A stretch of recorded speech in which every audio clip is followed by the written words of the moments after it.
Yahobu, Bapak Ibu Pendeta, Sinenge, Majelis dan warga Gereja Amin, ini adalah channel YouTube Sinode Gereja Amin. Karena itu, bagi yang mencintai Gereja Amin, tontonlah, subscribe, like, dan bagikan. Gereja Amin yang tangguh, mandiri, dan peduli. Tuhan Yesus memberkati.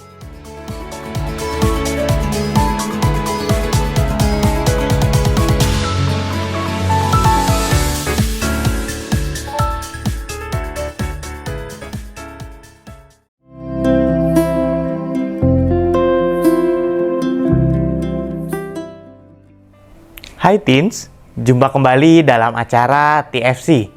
Kali ini kita akan menyimak tulisan Pendeta Yohanes Agusta Bambang Setiawan dalam buku renungan Teen for Christ dengan judul Bersaksi Walau Disangsi, berdasarkan Matius 3 ayat 1-12. Bersama saya, Andrea Celsius Abimanyu, mari saya hantar kita dalam doa pembukaan.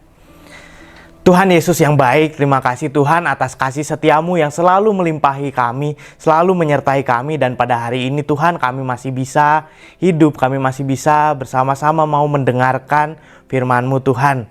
Tuhan, mohon pimpin kami, pimpin hati kami, bukalah hati kami, telinga kami, berikan Roh Kudus-Mu atas kami agar kami dapat mengerti firman-Mu Tuhan.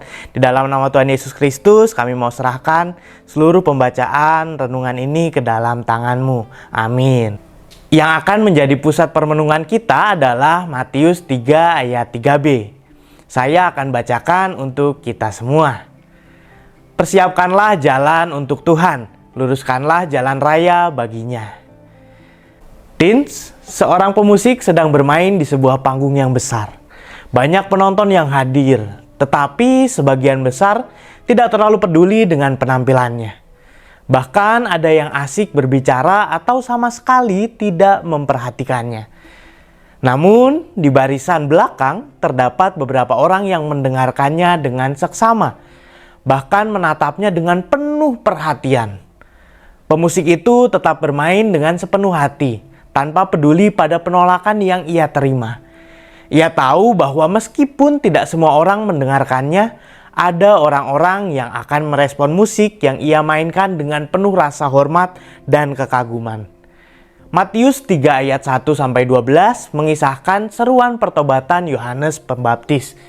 Yohanes tidak mengenakan jubah indah atau berdiri di tempat yang mewah. Ia berseru-seru di padang gurun, namun justru dari sanalah suara pertobatan terdengar dengan nyaring. Pesan Yohanes itu tegas, ia berkata bertobatlah. Ia bahkan menegur orang-orang Farisi dan orang-orang Saduki secara langsung di dalam ayat 7-10. Yohanes bersaksi karena ia tahu bahwa Mesias sedang datang.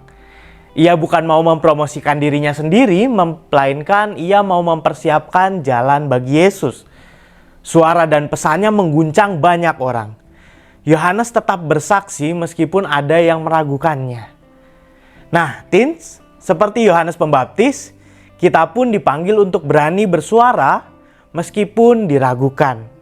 Di sekolah, di media sosial, atau lingkungan pertemanan, tetaplah suarakan kasih, kebenaran, dan pengharapan di dalam Kristus. Bersaksi itu bukan soal diterima semua orang, melainkan soal setia menyampaikan kabar baik dari Tuhan.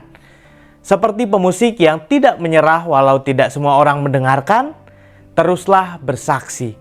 Sebab ada orang yang Tuhan sediakan untuk mendengarkan dan menerima pesan yang kamu bawa. Mari kita berdoa.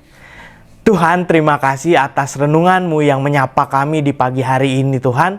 Tuhan, kami mau bersyukur kami bisa belajar dari Yohanes Pembaptis Tuhan.